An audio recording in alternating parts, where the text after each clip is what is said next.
વગર વરસાદે રોડ પર પાણીની રીલમ છે. અમદાવાદના રસ્તા પર ભર ઉનાળે જાણે પૂર આવ્યું હોય તેવા દ્રશ્યો સર્જા. રોડ પર પાણીની રેલમછેલ થઈ. અમદાવાદ શહેરના શેલા વિસ્તારમાં ઓળાની બેદરકારીના કારણે રોડ પર નદીની જેમ પાણી વહેતું થયું. શેલા વિસ્તારમાં ફ્રેન્ચ લાઇન ચોકઅપ થવાથી ગટરનું પાણી રોડ પર આવી ગયું. એટલા ફોર્સથી પાણી બહાર આવતા જાણે રોડ પર ગંદા પાણીની નદી વહેતી હોય તેવા દ્રશ્યો સામે આવ્યા, જે કારણે છેલ્લા 2 દિવસથી સ્થાનિકો ગંદકી અને દુર્ગંધની ગંભીર સમસ્યાનો સામનો કરી રહ્યા છે. રસ્તા ઉપર ગટરનું પાણી ભરાઈ જતા વાહન ચાલકો તેમજ રાહદારીઓની અવરજવરમાં મુશ્કેલી સર્જાય અને અકસ્માતનો ભય પણ ઊભો થયો છે. સ્થાનિકો કટાક્ષ કરી રહ્યા છે કે તંત્ર જાણે ગરમીમાં લોકોને કુલિંગ સિસ્ટમ આપવાનું આયોજન કર્યું. 2-3 દિવસના ડ્રામા બાદ અંતે દિયોદર તાલુકા પંચાયત પર કોંગ્રેસનો કબજો.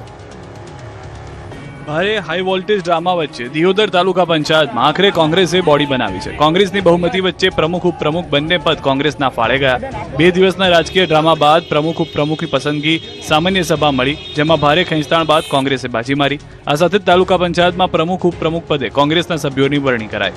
ખાસ વાત એ છે કે કોંગ્રેસે તાલુકા પંચાયતમાં હોદ્દેદારોની વરણીમાં મહિલા શક્તિને પ્રાધાન્ય આપ્યું. પ્રમુખ ઉપપ્રમુખ પદે મહિલાને સ્થાન અપાયું. દિયોદર તાલુકા પંચાયત પ્રમુખ પદે પ્રભાતબા વાઘેલા, ઉપપ્રમુખ પદે પાનાબેન ચાવડાની વરણી કરાઈ. 2 વખત ચૂંટણી મોકૂફ રહ્યા બાદ આજે યોજાયેલી ચૂંટણીમાં કોંગ્રેસે બહુમતીના જોરે સત્તા હાંસલ કરતા કોંગ્રેસ કાર્યકર્તાઓએ જોરદાર ઉજવણી કરી. સત્યમેવ જયતેના સૂત્રોચ્ચાર સાથે કોંગ્રેસે જીતની ઉજવણી કરી. આ સાથે જ હાઈ વોલ્ટેજ ડ્રામાનો અંત આવ્યો. ગુલાબસિંહ રાજપૂતે આરોપ લગાવ્યો કે ભાજપની સામદામ અને દંડની નીતિ સામે કોંગ્રેસની જીત થઈ ગઈ છે. બવેસિયા રોગના કારણે સિંહોના મોતને લઈને વન વિભાગમાં દોડધામ. પીસીસીએફ ફિલ્ડમાં પ્રથમ વખત જાતે તપાસ કરવા પહોંચ્યા. ગુજરાત અને દેશના ગૌરવ સમાન સાવજોના મોતથી વન વિભાગ દોડતું થયું. ઈતરડીથી ફેલાતા રોગના કારણે અત્યાર સુધીમાં 8 સિંહોના મોત થયા, જેના કારણે ગાંધીનગરથી લઈને દિલ્હી સુધીનો તંત્ર હચમચી ગયું. ગીર પૂર્વ અને ગીર પશ્ચિમમાં સિંહોના મોતનો આંકડો વધતા સિનિયર અધિકારીઓ એલર્ટ થઈ ગયા છે. છેલ્લા 3 દિવસથી ગાંધીનગર પીસીસીએફ ભવાનીપતિ ગીરમાં કેમ્પ રાખી ગતિવિધિ ઉપર મોનિટરિંગ કરી રહ્યા છે. પીસીસીએફ ફિલ્ડમાં પ્રથમ વખત જાતે તપાસ કરવા ગીર પહોંચ્યા છે. પીપાવાવ અને ભેરાઈવીડીમાં નિરીક્ષણ કર્યું. તમામ રેન્જ ફોરેસ્ટ સ્ટાફ ટ્રેકરો હાઈ એલર્ટ પર છે. સિંહોની તમામ ગતિવિધિ ઉપર બાજ નજર રાખવામાં આવી રહી છે. બીજી તરફ જૂનાગઢ વન વિભાગ હાઈ એલર્ટ મોડ પર આવી ગયું છે.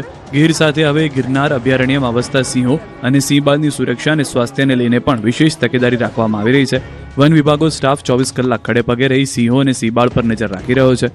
ગિરનારમાં વસતા દરેક સિંહ અને સિંહબાળનું ઇન્ટેન્સિવ મોનિટરિંગ કરવામાં આવી રહ્યું છે. વન વિભાગના સ્ટાફ દ્વારા દૂરબીનથી પણ સિંહણ પર દુર્ગમ વિસ્તારમાં નજર રખાઈ રહી છે. વન વિભાગ દ્વારા મેદાનમાં કાર્યરત સ્ટાફને ખાસ સૂચનાઓ આપવામાં આવી છે કે કોઈ પણ સિંહમાં અસ્વસ્થતા, નબળાઈ અથવા અસામાન્ય વર્તન જોવા મળે તો તાત્કાલિક ઉચ્ચ અધિકારીઓ અને પશુ ચિકિત્સકોને જાણ કરવામાં આવે.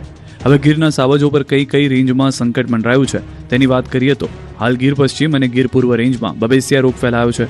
ગીર પશ્ચિમના જામવાળાથી ગીર પૂર્વની જસાધાર રેન્જ સુધી સાવજોના ટપોટપ મોત થઈ રહ્યા છે. ગીર પૂર્વ ધારી રેન્જમાં ધારી, જસાધાર, તુલસીશ્યામ, બાબરિયા, સાવરકુંડલા, હરણેશ, પાણિયા, અમરેલી, પાલીતાણા, શેત્રુંજી વિસ્તારમાં ખતરો છે, તો ગીર પશ્ચિમ જૂનાગઢ રેન્જમાં સાસણ, જામવાળા, દિવળિયા, ભાલછેલ, વિસાવદર અને મેંદરડા વિસ્તારમાં સાવજ ઉપર સંકટ છે. બાબા બાગેશ્વરને ઘરમાં